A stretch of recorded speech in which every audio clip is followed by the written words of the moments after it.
నీకేమైనా మతిపోయిందా వదినా? ఇప్పుడు ఏమైంది నైరేంద్రి అంత మాట అంటున్నావు? ఏమైందా? ఆ అభి ఇచ్చిన మందు అన్నయ్యతో తాగిస్తావా? నీకసలు కొంచెమైనా సిగ్గుందా? ఏం చేయమంటావు వైరేంద్రి? ఆ అభి ఎలా బ్లాక్మెయిల్ చేసిందో చూసావుగా. అభి బ్లాక్మెయిల్ చేస్తే నీ మైండ్ బ్లాక్ అయిపోయిందా? అభి బెదిరిస్తే నీకు భయం వేసిందా? నువ్వే చెప్పైరేంద్రి. ఇప్పుడు అభి కాని మనం ఆ రోజు అత్తయ్య గారికిచ్చిన జ్యూస్లో కారం కలిపామని అందరికీ చెప్పుంటే మన పరిస్థితి ఏమై ఉండేదో ఆలోచించు. అది సరే, అన్నయ్యకి మందిస్తూ అభి ఇచ్చిన మందు సూపరు బంపరు అని తెగ పొగిడేసావేంటి? దానికేం చెప్తావు? అందులో తప్పేముంది? ఉన్నమాటే కదా చెప్పాను. ఉన్నమాట. అభి మన శత్రువు. అలాంటి అభిని తనిచ్చిన మందుని నువ్వు పొగట్టమే తప్పు. మళ్ళీ సమర్థించుకుంటున్నావా? మనలో మన మాట చెప్పుకుందా వైరేంద్రి? అభి ఇచ్చే మందుల వల్ల ఎంతమందికి మన కళ్ళ ముందే నయమయ్యిందో మనకి తెలీదా? తన మందులో ఫలితం మార్చడానికి మనం ఎన్ని ప్రయత్నాలు చేశామో గుర్తులేదా? తను మెడిసిన్ ఇచ్చిందంటే అది ఖచ్చితంగా పనిచేస్తుందని నీకు నాకు కూడా తెలుసు. తెలిసి కూడా నువ్విలా మాట్లాడతావేంటి? వదినా, నువ్వేనా ఇలా మాట్లాడుతోంది? నువ్వేనా అభిని పొగుడుతూ ఇన్ని మాటలు చెప్తోంది? కొంపదీసి నువ్వు అభి పార్టీలో చేరిపోలేదు కదా? నేనెందుకు అభి పార్టీలో చేరతాను? నువ్వు మాట్లాడే మాటలు వింటుంటే ఎవ్వరికైనా ఇదే డౌట్ వస్తుంది. చూడైరేంద్రి, నేనున్న పరిస్థితుల్లో అభి ఇచ్చిన మందు తీసుకోవడంలో తప్పులేదు. మీ అన్నయ్య ఆ చెడు వ్యసనాల వైపు చూడకుండా ఉండాలంటే నేను అభి ఇచ్చిన మెడిసిన్ తీసుకోక తప్పలేదు. ఒకవేళ నీ భర్తకి ఇలాంటి పరిస్థితి ఎదురైతే నువ్వు కూడా నాలాగే చేసేదానివి. నువ్వు కూడా నాలాగే ఆలోచించేదానివి. కొన్నిసార్లు మనం కూడా నిజాన్ని ఒప్పుకోవాలైరేంద్రి. ఎక్కువగా ఆలోచించి మనసు పాడు చేసుకోకు, సరేనా?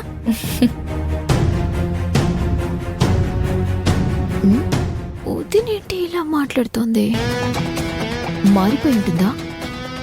అభి వైపు దారి మార్చుకుంటుందా?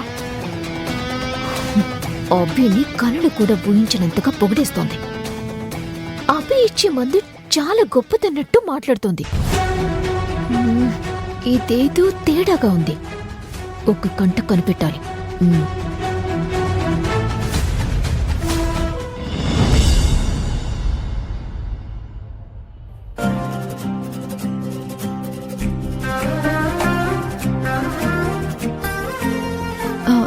నా మీద మీకు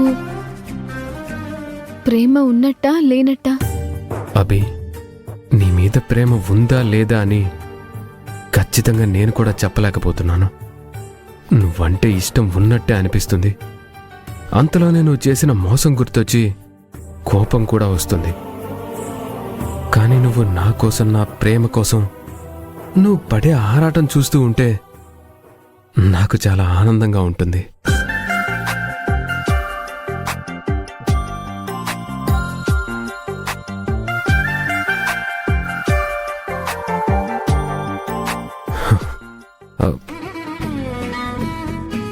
నువ్వేంటి ఇక్కడికొచ్చావు? మీరు ఉదయం నుండి ఏమీ తినలేదు కదా రాహుల్ బాబు, అందుకే మీకు క్యారేజ్ తీసుకుని వచ్చాను. సరే, ఇచ్చావు కదా, ఇంక వెళ్ళు.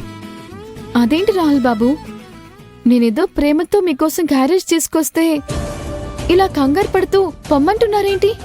చెప్పేది వినబి. మళ్ళీ ఆ కనిష్క చూసిందంటే పెద్ద ప్రాబ్లం అవుతుంది. త్వరగా ఇక్కడి నుంచి వెళ్ళు. ఓ, అదా మీ కంగారంతా? అయినా నా భర్త కోసం నేనొస్తే తనకేంటి? కనిష్క చూసినా ఇంకెవరు చూసినా నాకేంటి ప్రాబ్లం? అయినా నాకేదైనా ప్రాబ్లం వస్తే చూసుకోవడానికి మీరున్నారు కదా. నేనున్నానా? నీకు ప్రాబ్లం వస్తే నేనెందుకుంటాను? నాకేం అవసరం? అవునులేండి, నాకు ప్రాబ్లం వస్తే మీరెందుకు వస్తారులే. కానీ మీకొక మాట చెప్పాలి. ఈ రోజు ఎందుకో మీరు చాలా అందంగా ఉన్నారు రాహుల్ బాబు. ఉదయం నుంచి చూస్తున్నాను. ఈరోజు నువ్వు చాలా తేడాగా మాట్లాడుతున్నావు. ఏంటిదంతా కొత్తగా? కొత్తేముంది, నాకు అనిపించింది చెప్పాను. సర్లే, నువ్వు వెళ్ళి ఇక్కడ నుండి. అలాగేలేండి, వెళ్తాను. హాయ్ అభి గారు. హాయ్ అండి. గుర్తున్నానా అండి? ఆ రోజు మీ ఇంటికొచ్చి మెడిసిన్ తీసుకున్నాను. గుర్తున్నారు. ఇప్పుడెలా ఉంది? సూపర్ అండి. మీరిచ్చిన మెడిసిన్ వాడాక చాలా రిలీఫ్ ఇచ్చింది. ఇప్పుడు మా ఇంట్లో వాళ్ళు బాగా రికవర్ అయ్యారు. చాలా థ్యాంక్స్ అండి. రాహుల్ గారు, మీకిలాంటి భార్య దొరకడం మీ అదృష్టం సార్.